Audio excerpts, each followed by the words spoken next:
Nous lisons à partir de l'Évangile selon Saint Jean, chapitre 13 et verset 31.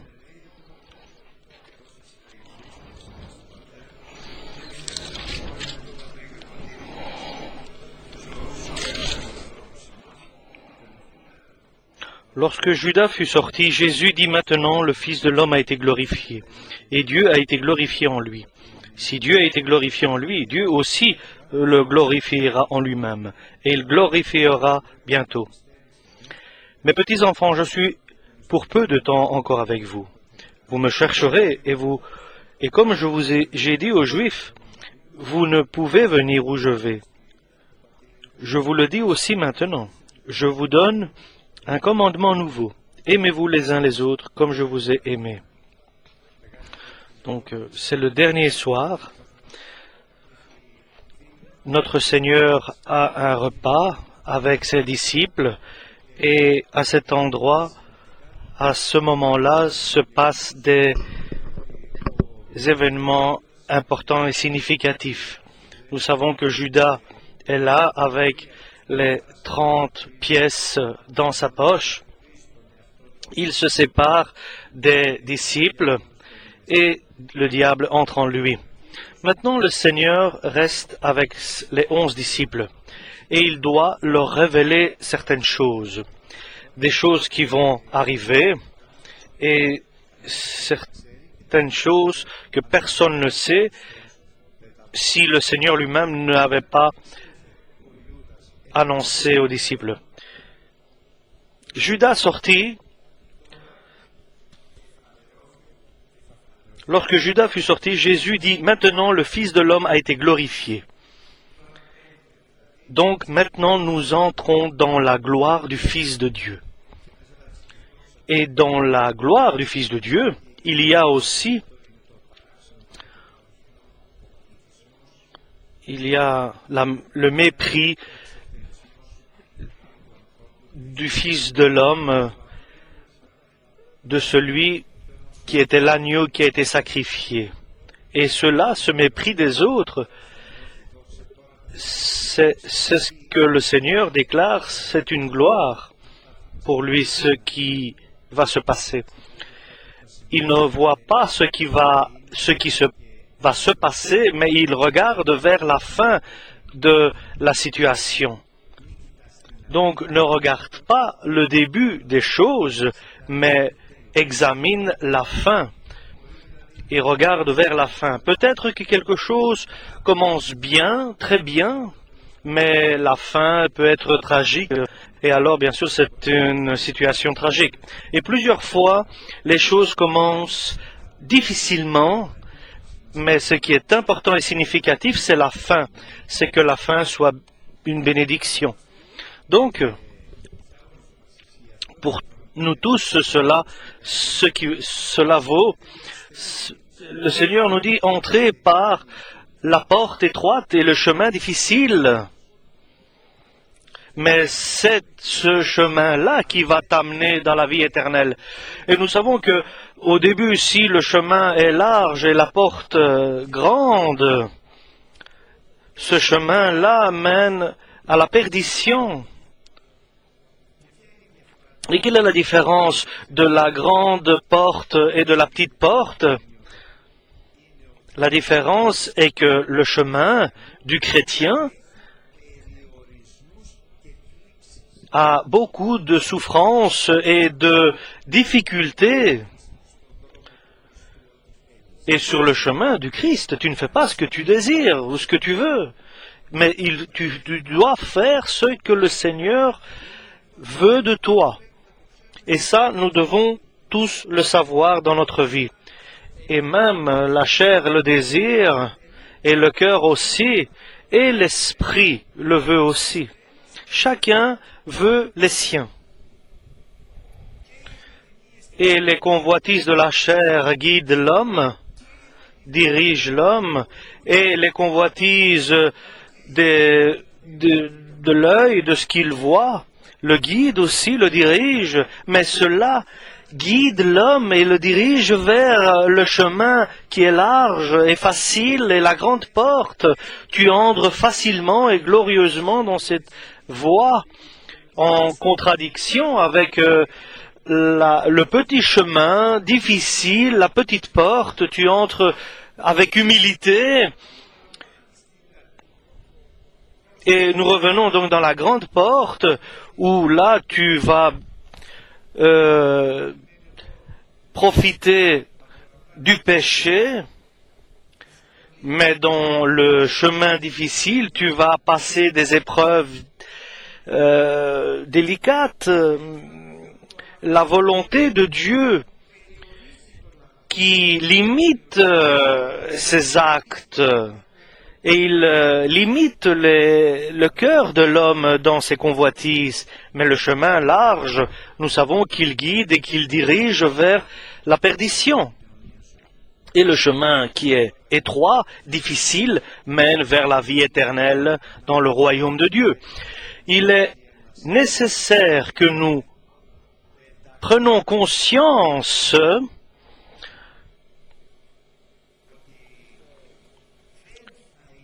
que notre vie ne sera pas comme nous l'avons imaginé, ou bien comme nous aurions voulu qu'elle soit. Mais elle est comme nous n'avons pas imaginé, et souvent, et comme nous la voulons pas. Et bien sûr, avec des critères humains, des critères donc des critères que nous refusons, nous acceptons difficilement, nous sommes rebelles. Et Judas, bien sûr, ici, maintenant revenons à notre lecture. Ici, Judas va aller livrer Jésus-Christ en faisant venir les soldats pour l'attacher, le lier. Et comment Dieu va-t-il se glorifier à cet instant-là? C'est en accomplissant la volonté de Dieu, Jésus va être glorifié. Dieu a trouvé une personne pour collaborer avec lui, qu'il va être associé avec Dieu, mais une personne qui cherche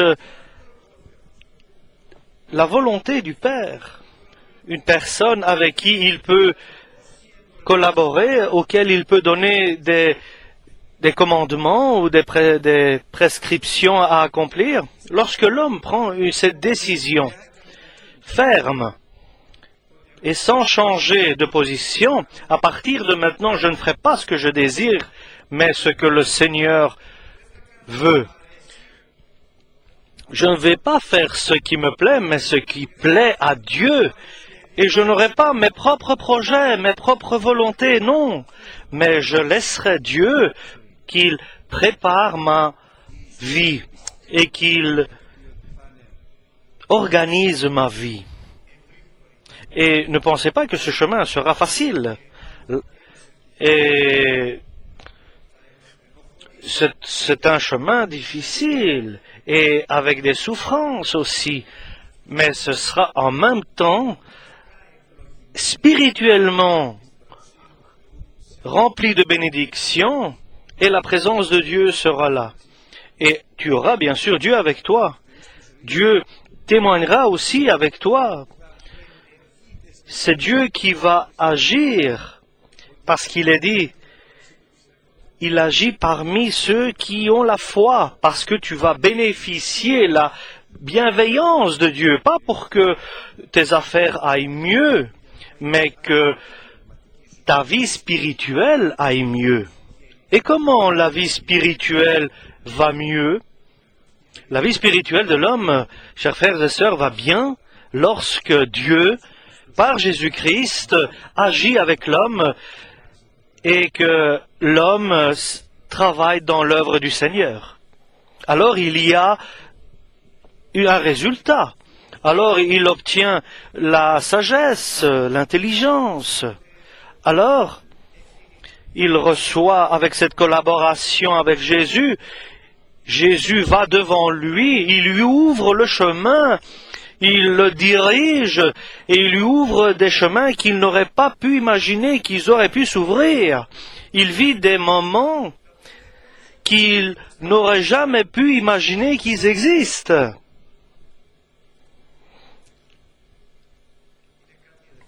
C'est quelque chose, chers frères et sœurs, de différent, de séparé d'à part, de quelque chose qui peut être bénéficié par les enfants de Dieu. Donc le temps est arrivé pour que le Fils de l'homme soit glorifié et que Dieu soit glorifié par son Fils. Et si Dieu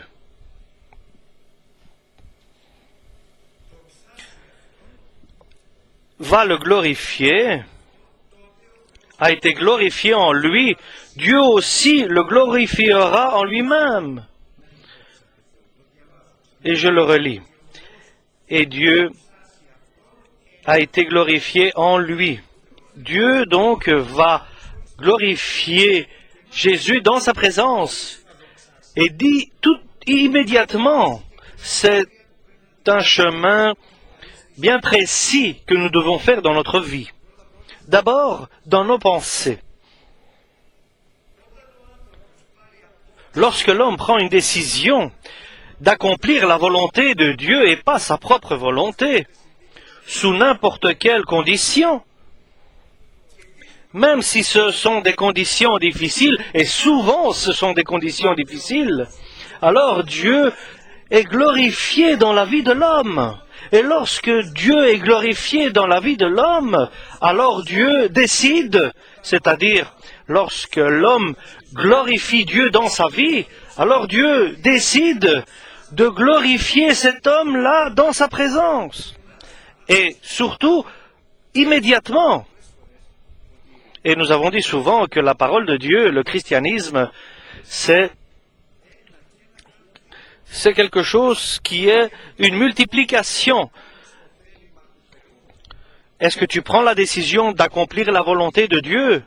Alors il y aura un moment où tu seras glorifié comme le Fils de l'homme. Et si tu es glorifié comme fils de l'homme, ça veut dire que Dieu est glorifié dans ta vie. Et si Dieu est glorifié dans ta vie, la décision de Dieu est de te glorifier dans sa présence. Et si Dieu prend une décision de te glorifier, cela se fait immédiatement, tout de suite. Et la fin est la gloire de Dieu dans ta vie. Et ta gloire, c'est dans sa présence. Le début, c'est la décision, c'est de faire la volonté de Dieu. Sous n'importe quelle condition et situation, sachant que en te soumettant à la volonté de Dieu et en agissant selon la volonté de Dieu, à partir de là, Dieu agit dans ta vie. Mais ce qui est plus important, ce n'est pas de prendre une décision et que je reste sur cette position, c'est de prendre une décision et de la mettre en pratique. C'est-à-dire, ce n'est pas je pense, je décide et j'attends. Je pense, je décide et j'agis. C'est-à-dire, un exemple. Joseph reconnaît qu'après 3 mois de séparation de sa femme, de Marie qui était sa fiancée, lorsqu'elle revient, il constate qu'elle est enceinte. Et pourtant, il n'avait jamais eu de rapport entre eux. Comme un homme naturel et juste, il décide et il dit, je ne vais pas te faire des problèmes. Il n'a pas voulu l'annoncer aussi aux autres. Il a dit, nous allons nous séparer. Et il a fait la volonté de Dieu en justice. Et le même soir, le Seigneur vient vers Joseph et il lui dit, il lui explique et il lui donne une autre direction, un autre commandement. Et il lui dit que Marie est enceinte du Saint-Esprit. Et il lui dit, lève-toi, prends ta femme à côté de toi. Joseph se lève et immédiatement, il prend sa femme avec lui. Il a pris une décision de faire la volonté de Dieu. À partir de là, Dieu agit efficacement et quotidiennement et il collabore avec Joseph. Et Joseph est le mari de Marie, l'époux de Marie. Qu'est-ce qui a fait qui était différent? C'est qu'il a pris la décision de faire la volonté de Dieu. Mais il est toujours prêt, et ça, nous rentrons dans une autre caractéristique, il est toujours prêt à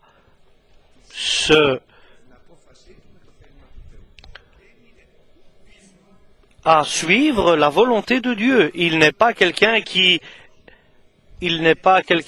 est têtu, mais il s'oriente selon la volonté de Dieu. Et ce qu'il ne sait pas est beaucoup plus de ce qu'il sait. Et c'est pour ça que l'homme ne se base pas sur sa propre sagesse, sur ses avis ou ses opinions, mais il est toujours prêt à se baser sur la parole de Dieu, sur les révélations de Dieu, sur la voix du Saint-Esprit. Il est prêt à s'adapter et adapter son cœur et ses relations avec la volonté de Dieu. Et ainsi sont tous les hommes de Dieu, pas simplement Joseph, mais il est tellement utile, celui qui était un menuisier, un charpentier. Et c'est lui que Dieu a utilisé. Et bien sûr, nous savons qu'il a été chassé par Hérode par un simple charpentier, Dieu a fait son œuvre, mais il avait une caractéristique importante. Et cette caractéristique, il la demande parmi tous, que nous ayons cette caractéristique. Mais que nous fassions pas notre volonté, mais la volonté de Dieu. Et que nous cherchions et que nous examinions quelle est la volonté de Dieu. Et lorsque Dieu vient et il nous révèle sa volonté, nous devons l'annoncer. Tu es juste, Dieu. Tu es juste, Seigneur. Parce que nous sommes dans les erreurs, nous sommes dans des fautes. Nous prenons des décisions erronées, mais Dieu ne prend jamais de décisions erronées ou fautives. Et le grand mystère, c'est que nous sommes des sacrés de Dieu. Et nous savons que Paul, qui était d'abord nommé Saül, et il considérait qu'il fallait tuer, éliminer du moins cette hérésie, cette nouvelle doctrine qui était en train de s'étendre dans Jérusalem et dans les alentours. Et Jésus lui a dit à Saül, « Il est dur que tu me chasses. » Et Saül a dit, « Qui es-tu, celui que je chasse ?» Et Jésus a répondu, « Je suis Jésus-Christ. » Et alors Saül a changé son comportement après cette vision qu'il a eue et ce rapport qu'il a eu avec Jésus-Christ. Et Jésus peut après cela collaborer avec ces personnes, s'associer, il peut être associé avec eux et donner ses directives. Et puis Paul disait, je soumets mon corps et je le dompte mon corps, je le soumets à ma volonté. Il faut que nous soumettions notre corps à notre propre volonté. Et lorsque nous arrivions à faire cela, nous devons le diriger et le guider, pas là où il veut, mais là où Dieu le désire, là où Dieu le veut. Et pourquoi, apôtre Paul, tu veux soumettre ton corps et le dompter? Et lorsque, chers frères et sœurs, nous cherchons la volonté de Dieu, je suis certain que Dieu va nous le révéler. Je suis certain.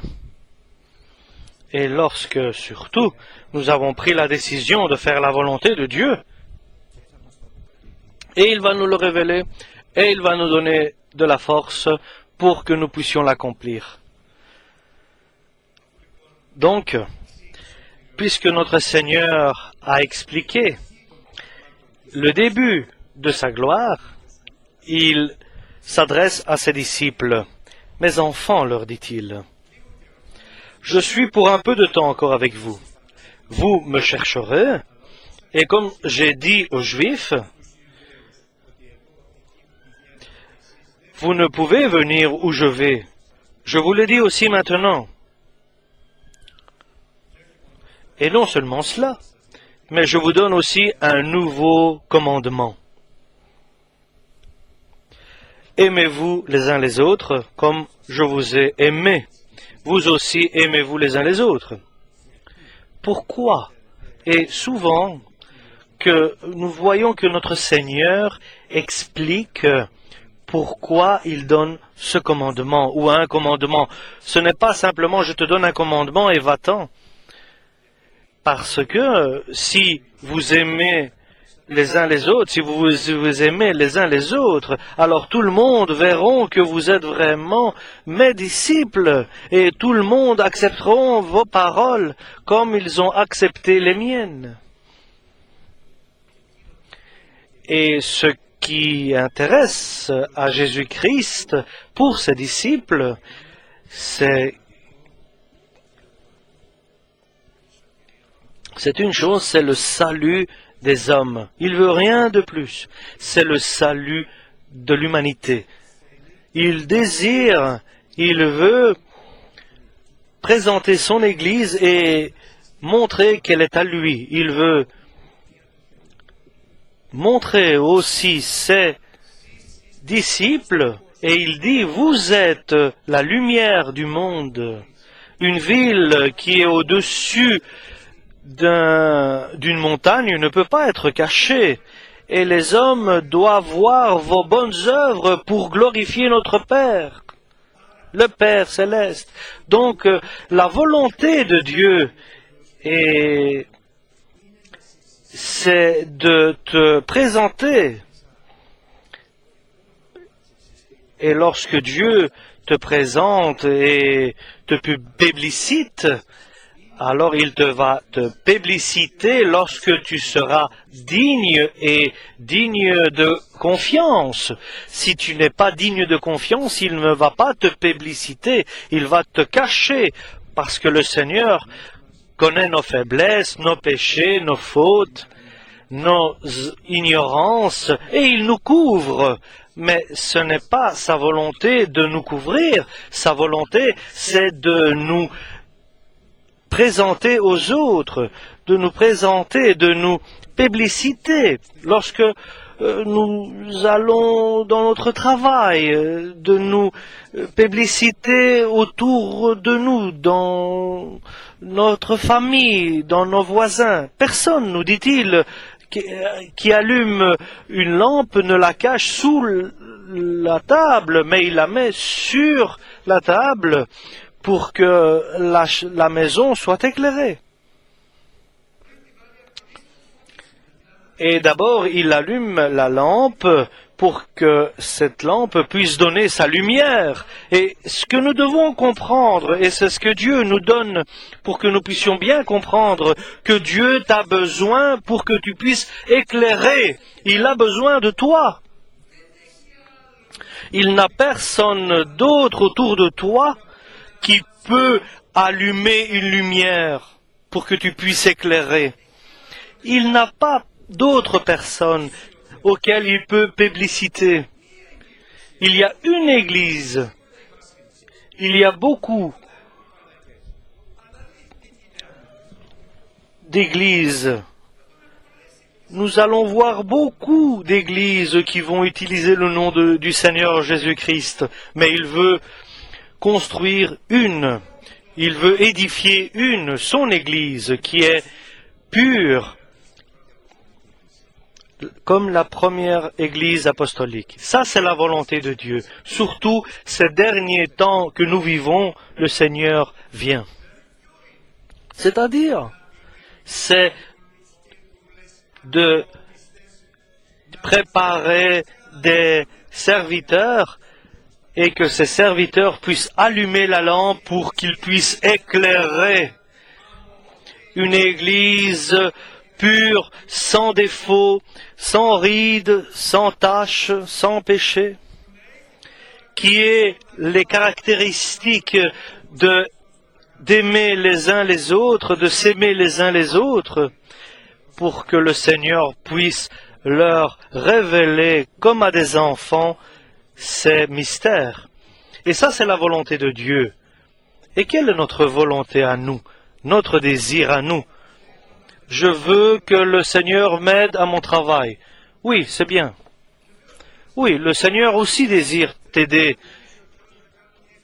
Oui, le Seigneur veut, je désire que je fasse une famille agréable, une famille juste. Je veux, mais le Seigneur aussi désire cela pour toi.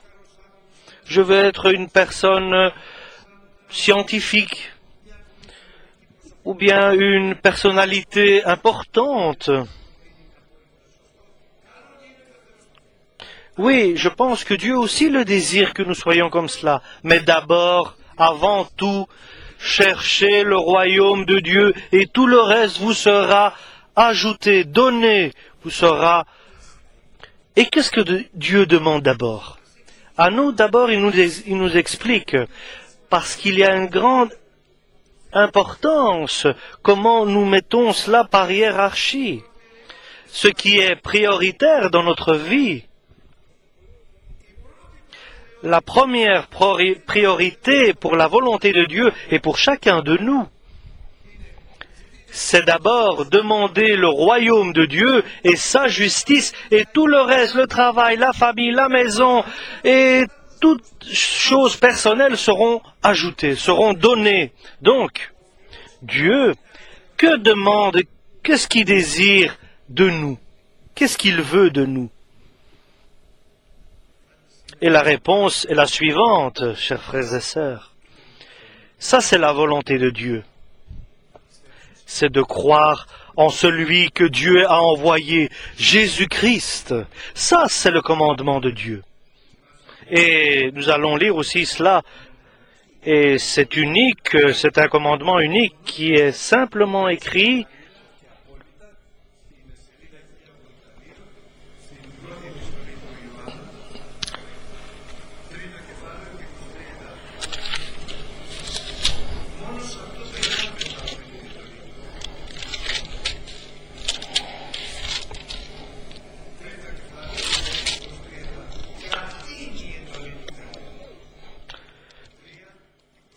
et nous lisons en Jean 1er, en chapitre 3 et verset 23.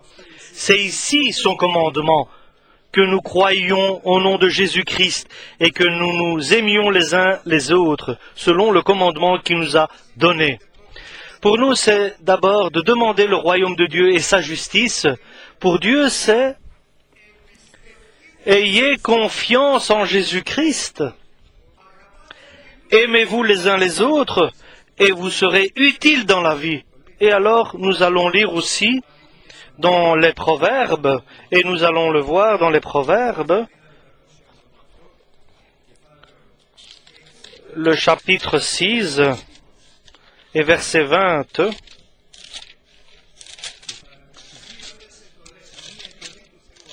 Chapitre 6 et verset 20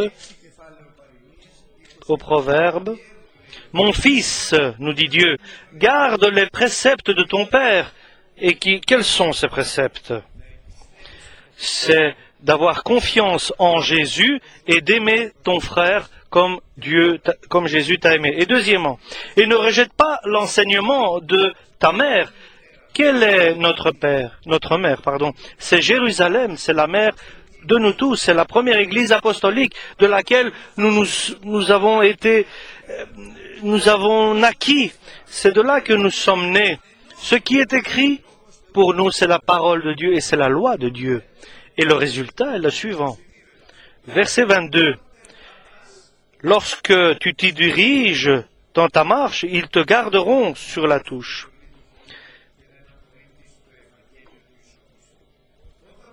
Lorsque tu marcheras, il te guidera. Lorsque tu te couches, il te gardera. Et lorsque tu te lèves, il va parler avec toi. Ça, c'est les relations que Dieu désire avec chacun de nous.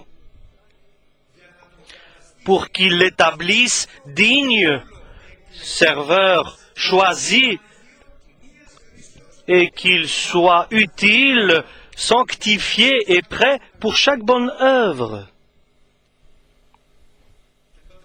Et alors, allons aussi dans les lamentations, Cantique des Cantiques,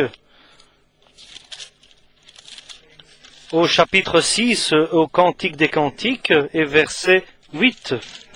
Les mêmes paroles que le Saint-Esprit dit dès le début.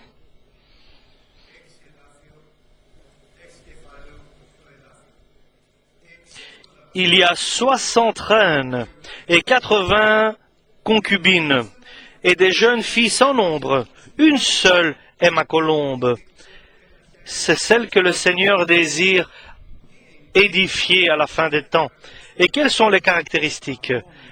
Parfaite, c'est-à-dire sanctifiée, qui n'a pas de tache ni de ride en dehors de la relation de la chair ou de la convoitise de la chair. Deuxièmement, Elle est l'unique de sa mère. C'est la seule qui ressemble à sa mère, à la première Église apostolique. Et troisièmement, la préférée de celle qui lui donna le jour. Donc c'est la préférée de celle qui l'a donné le jour. Les jeunes filles la voient et la disent heureuse. Les reines et les concubines aussi, et la louent. Et le Saint-Esprit appelle, qui est celle qui apparaît comme l'aurore? Et elle sort dans l'obscurité. Mais d'abord, elle sort comme le début, comme le matin. Belle comme la lune, pure comme le soleil, mais terrible comme des troupes sous leur bannière. Ça, c'est l'Église pour laquelle l'apôtre Jésus-Christ a dit à Pierre, toi tu t'appelles Pierre, et sur cette pierre, je vais, moi, Jésus-Christ, je vais édifier mon Église, parce que c'est Jésus-Christ qui édifie sa propre Église. Parce que c'est pour cela que dans l'Église de Jésus, il n'y a pas de chef. Qu'est-ce qu'il y a? Il y a des serviteurs dans l'Église de Jésus. L'apôtre Paul, et je vais essayer de le trouver, c'est dans l'Épître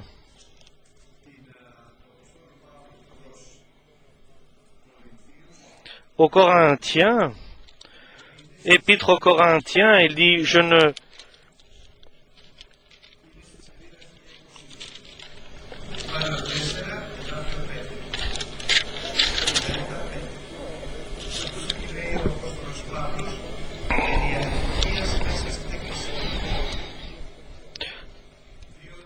Nous ne prêchons pas nous-mêmes. C'est Jésus-Christ, le Seigneur, que nous prêchons. Et nous nous disons vos serviteurs à cause de Jésus-Christ.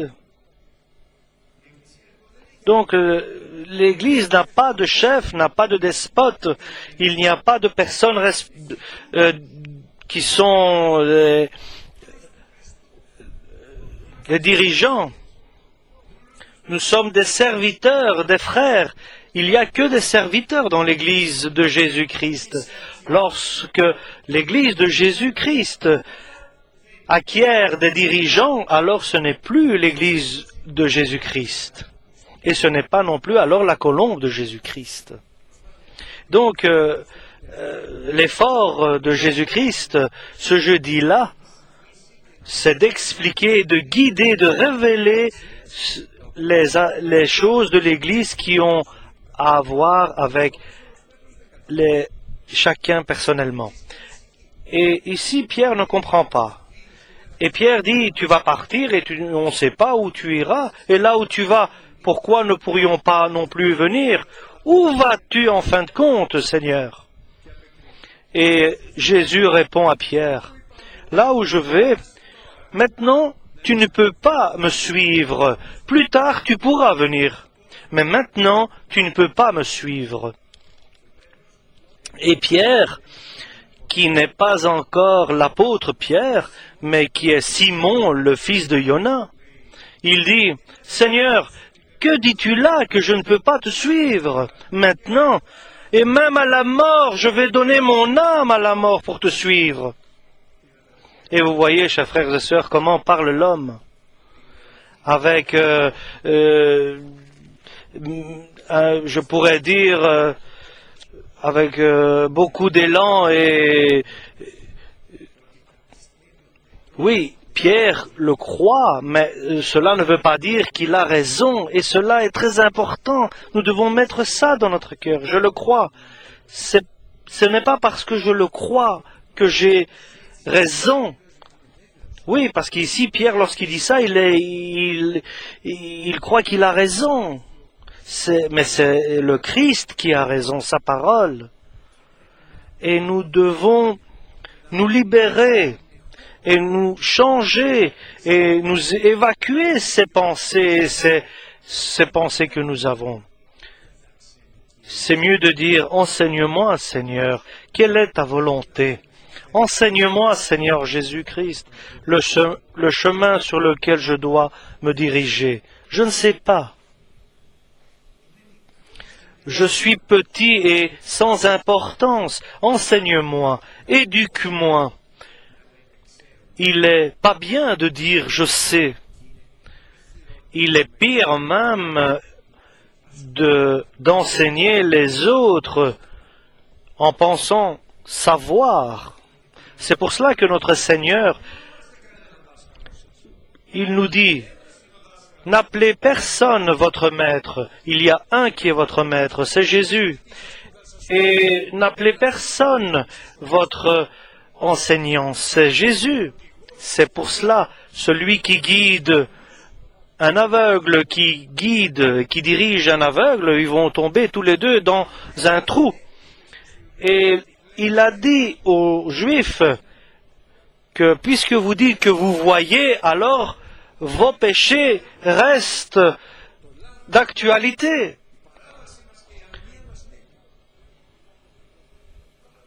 Lorsque nous disons « Je ne sais pas, Seigneur, enseigne-moi », alors Dieu vient et il prépare notre chemin, notre vie, nos pensées et nos décisions, bien sûr. Et il nous donne la sagesse céleste qui vient du ciel. Et surtout, lorsque nous nous efforçons d'être dans la sanctification, pas avec des amertume ou de méchanceté et de jalousie et avec de la haine. Si nous avons tout cela, alors notre sagesse est terrestre, elle est démoniaque. Et cela m'étonne ce que dit Paul l'apôtre. Il y a beaucoup qui prêchent par jalousie. Et pour me mettre dans l'embarras. Est-ce que leur prédication à eux, est-ce qu'il a un résultat? Non, bien sûr, parce que le Seigneur n'agit pas avec eux, il ne s'associe pas avec ces personnes. Lorsque tu n'aimes pas quelqu'un, et le chrétien n'est pas comme cela, il aime les autres, comme le Seigneur nous l'a demandé. Mais c'est une question d'amour, et l'amour a un sacrifice, a un prix. Et il y a aussi quelque chose que le chrétien a et il détient. C'est donc, c'est une question d'amour.